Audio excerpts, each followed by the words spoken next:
এক গায়ে ছিল তিন বন্ধু, রমেশ, জগা আর মন্টু। তারা তিনজনে খুব ভালো বন্ধু ছিল। তাদের মধ্যে রমেশ বলে উঠল, বন্ধুরা, অনেকদিন কোথাও ঘুরতে যাওয়া হয়নি, একদিন কোথাও ঘুরে আসি।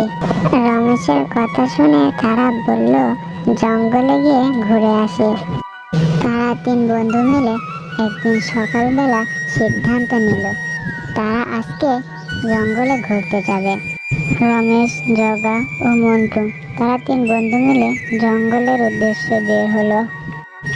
তাদের তিন বন্ধুর মধ্যে লিডার ছিল রমেশ। রমেশ অনেক সাহসী ও বুদ্ধিমান ছিল। তারা তিন বন্ধু গল্পে গল্পে জঙ্গলের ভিতরে চলে এসেছে। এমন সময় তারা তিন বন্ধু বাঘের গর্জন শুনতে পেল।